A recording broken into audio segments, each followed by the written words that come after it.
Check this out, folks. This is kind of funny. So here we have old Ben Shapiro. Woo. About a month ago, Ben put out a video titled The Real Jeffrey Epstein Story. Time to get real with Ben. Currently, the video is sitting at 5.4 thousand thumbs up and 16,000 thumbs down. Not good. Let's read some of these comments. All right, so top comment. Ben, you cannot trust the government. Also, Ben, you can trust the government. You're a coward. 3,000 likes. Next one.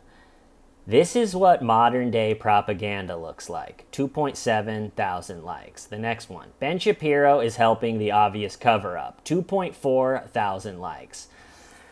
The next one. The gaslighting from this little goblin is just unreal. Almost 400 likes. The next one. Hey Ben, nobody believes you. And they go on and on and on. This is a tough story to have to cover for old Ben, because Ben's whole thing is that being allies with Israel is awesome, and that Netanyahu and the government in Israel is totally good and trustworthy.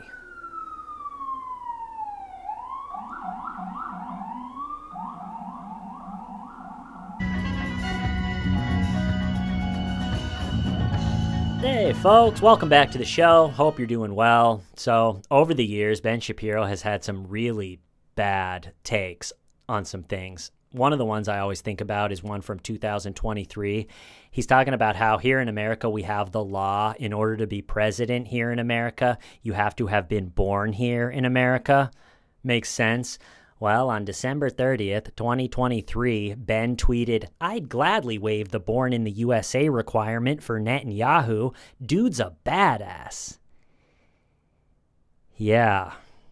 Cool, Ben. And then he had a real terrible JFK assassination take recently when he put out an article titled, "Why Does It Matter Who Shot JFK?" What? All right, Ben, and now here we are, possibly his masterpiece, a 1-hour YouTube video, The Real Jeffrey Epstein Story. And you guys saw how it's doing. It's honestly hard to put out an opinion that does that bad, especially with the big following that he has. He has 7 million YouTube subscribers. You think his fans would swoop in with a little bit of support, circle the wagon for him? Yeah, Ben, this is believable. I'm with you, Ben. This is what I think too, Ben. But if you go look at the comments, pretty much across the board, even from his fans, it's, "I've been your fan for a long time, Ben, and I've watched the show forever, but this is some really awful stuff." So let's go over Ben's Epstein take and talk about why it's bombing so hard. Oh, real quick, I want to tell you a funny news story that I always think about when Netanyahu comes up. Recently, Washington Post did an article about this, but I looked it up. It's popped up in the news every so often, going all the way back to 2011. But recently, Washington Post interviewed an ex-White House staff member that said when world leaders travel to the United States, they get to stay in a guest house on the White House grounds, and a service that they're offered is if they have any laundry or dry cleaning that needs to be done, they can give it to the White House staff. The White House staff will take it away, wash it, dry clean it, fold it, and deliver it back to them all nice and complete and done. Pretty cool. And the ex-White House staffer said, pretty much nobody takes advantage of the service except the Netanyahus, who oftentimes bring between 4 and 8 full suitcases of dirty laundry to be done. I was picturing some poor bastard in the basement of the White House scrubbing Netanyahu's dirty underwear, thinking, man, when I dreamed of working in politics, this is not what I had in mind. This is awful. I have 4 more full suitcases of this. Between 4 and 8 full suitcases of dirty laundry, I would be embarrassed to hand that much dirty laundry to someone to do. It's like, don't be afraid to have a little class and decency. All right, so let's get into Ben's Epstein take. I would love to be a fly on the wall of Ben's production meetings for his YouTube channel, because he mentioned in this video, he goes, my producer said that a bunch of the subscribers were mad because of the last Epstein video I did. I left out the part of the story where the cameras outside of Epstein's cell had 3 minutes edited out of the footage, and people were saying, why did you leave that out? That's kind of weird you left that out, Ben. And he was saying, I was waiting for it to be verified. On this show, we wait for things to be verified before we talk about them. So I would really love to be a fly on the wall of the meeting after this video comes out and it's performing the way it is. I mean, what's the conversation like? Are they saying, you know what? Even though the comment section is ridiculously bad and the like to dislike ratio is about as bad as it could go, you know what? We put out the narrative that we want to push and that the donors and backers of this channel and the Daily Wire want us to push. And so at the end of the day, people can say what they want in the comments, but this is the narrative that we want to push, and we pushed it. Is that how it goes? Because I feel like Ben's a smart enough guy that when he's getting ready to film himself talking for an hour about how Epstein did kill himself and that there's no list because there's no clients, because no one was blackmailed, and there's no Israel connection, and the deal that Epstein got in 2006 in Florida was just, quote, horrifyingly bad prosecutorial discretion. It wasn't that someone high up in the government called Alex Acosta and said, you got to deal with this. If he goes down, we all go down. You remember that party from a couple years ago? You deal with this. Get it done. He belongs to intelligence. Leave him alone. Figure it out. Ben doesn't think any call like that was made. He thinks that U.S. Attorney Alex Acosta was sitting at his desk, not influenced by anyone higher up in the government or intelligence or anything, was sitting at his desk deciding, okay, so we have Jeffrey Epstein. There's 40 corroborating witnesses, really awful sex crimes. How should we deal with this? He thinks, without any influence at all, just horrifyingly bad prosecutorial discretion, that Alex Acosta decided all on his own that, you know what we should do? We should do a non-prosecution agreement, not only for the named co-conspirators, but all the possible unnamed co-conspirators. Let's do this whole thing behind all of the victims' backs. Let's make it so Epstein doesn't have to go to prison. That would be awful. So we'll put him in his private wing of the county jail. We're not going to close the cell door. Can we leave the cell door open? It's a little bit cramped in here. I would feel better if we left the cell door open. He gets to leave 12 hours a day, 6 days a week. On the 7th day, he doesn't even have to come in. You know what? I need a day. I've been here at night all 6 days. My nerves are frayed. I need a day. He denied the victims the opportunity to do sentence impact statements. All of that, Ben Shapiro, this is the most laughable part of his whole take. Ben Shapiro is saying all of that had nothing to do with higher up influence in the government. It was just simply horrifyingly bad prosecutorial discretion. It's like, come on, Ben. Saying that he did kill himself with the cameras in the cell not working, the cameras outside of the cell having the 3 minutes edited out, the guards that were supposed to be watching were sleeping, and the logbook page for that night missing.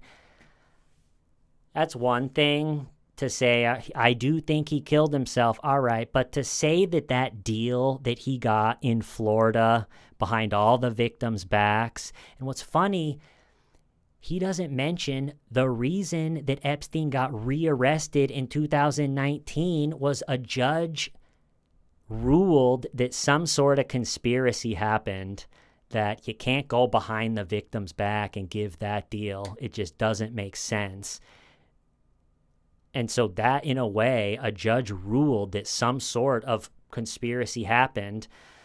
And so everything that Ben talks about this story, everything's minimized and downplayed. And it seems like he's Epstein's lawyer arguing the case again. And it's like, why? Why, Ben? And of course, he minimizes the Israel connection to a degree that becomes absurd. So let's talk about that for a second. One of the funniest aspects of the Israel connection is now former Prime Minister of Israel, after the Florida case and everything happened and he served the bogus sentence. After that, so the former Prime Minister of Israel can't claim, I didn't know. Everybody knew after the Florida thing. After the Florida case, the now former Prime Minister of Israel was seen coming in and out of Jeffrey Epstein's townhouse roughly 30 times. A few of those times wearing a disguise. How funny is that? I picture the classic glasses, plastic nose, and bushy mustache disguise doing the exaggerated tiptoeing of a cartoon cat burglar. And the paparazzi are in the bushes across the street waiting for something to try to get a salacious picture. And one of them goes, "Wait a second, is that the Prime Minister of Israel?" And then the other one, "No, I think that's just a guy wearing glasses with a bushy mustache tiptoeing." Oh, all right, well, let's go get a hot dog. Nothing seems to be happening right now. So we got the Prime Minister in and out 30 times wearing a disguise. And then Ben minimizes his relationship with Leslie Wexner to a point. It's like, come on, Ben. He talks about Leslie Wexner in his whole hour of telling the story, maybe 30 seconds or less. He said, yeah, he was really connected close with this guy named Leslie Wexner, who either founded or co-founded Victoria's Secret, and Leslie Wexner gave Epstein a lot of money, and that's it. And it's like, well, Ben, he didn't just found or co-found Victoria's Secret. He owned L Brands, which if you look at all the stores the L Brands owned, it was half of the mall during mall heyday. And not only that, he didn't just give Epstein a lot of money, which he did. He gave Epstein everything. He made Epstein, soon after he met him, power of attorney. Epstein could sign checks. He could sign his tax returns. Everybody that worked for L Brands was going, who is this guy? Why would you sign over power of attorney to this guy? He let Epstein run fake Victoria's Secret model auditions to creep on the models that thought, this is my dream. I've always wanted to be a Victoria's Secret model. It wasn't even a real audition. It's just Epstein sitting there going, all right, can you twirl again for me?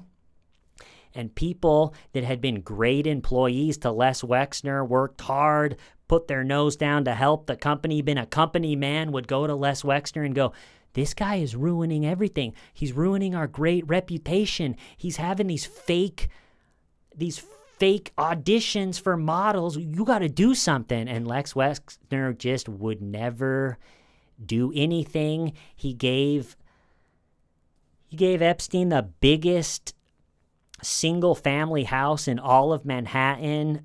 So much money, I don't even think you could ever figure it out. People have figured out for Epstein's lifestyle with all the planes and the island and everything, that's billionaire. He would have to have been a billionaire to have that type of lifestyle, and no one can really figure out where the billions came from other than just Leslie Wexner giving it to him. And so the connection with Leslie Wexner was minimized a lot by Ben. And it's probably because if you look into what Leslie Wexner was into other than running L Brands, he had a foundation. And I read this in my last video, but it's important. The Wexner Foundation, which he established with his wife, Abigail, in 1983, the foundation focuses on developing Jewish leaders in North America and public sector leaders in Israel with programs like the Wexner Israel Fellowship, which has supported over 500 Israeli professionals studying at Harvard's Kennedy School. Additionally, Wexner co-founded the Mega Group in 1991, a network of wealthy Jewish philanthropists that has backed pro-Israel initiatives such as Birthright Israel and the Partnership for Excellence in Jewish Education. His foundation's explicit support for Israel, including funding for projects enhancing its public sector and Jewish leadership, aligns with Zionist principles of strengthening the Jewish state and people. And so I looked more into the Mega Group. That's just a few Jewish billionaires put all of their money together. In 1991, Vanity Fair says, in 1991, Wexner co-founded a philanthropic organization of Jewish billionaires known as the Mega Group, which uses some of its vast resources to shape Middle East policy. And so shaping Middle East policy usually means just more war. And so to minimize Epstein and Wexner and the Mega Group, all of that down to, I think he co-founded Victoria's Secret and gave Epstein a lot of money. All right, moving on. Also, while Epstein was awaiting sentencing for the 2006 Florida thing, somehow, even though he is arguably the biggest flight risk of all time, owned multiple planes, knew a bunch of pilots, owned a private island, had multiple passports with different names, you can't be more of a flight risk than that. They allowed him to flee to Israel while they were coming up what the sentence was that. He didn't fight the charges. So his lawyers and Alex Acosta, they were figuring out, all right, what's the sentence going to be? The whole, like, the cell door gets to stay open. He gets to leave for 12 hours a day. He gets to leave to go to Israel and hang out there, which it seems like he was just hiding out there to make sure the deal, if they couldn't cook up a acceptable deal, then he just would have stayed there. But they did, and he came back and did it. So there's that. And again, Ben Shapiro left all of this stuff out. Everything's minimized. Everything, he's working alone. Ben Shapiro called him a Sam Bankman-Fried type character, but with a lot of sex crimes. He just was tricking rich people out of their money and then committing these sex crimes all alone.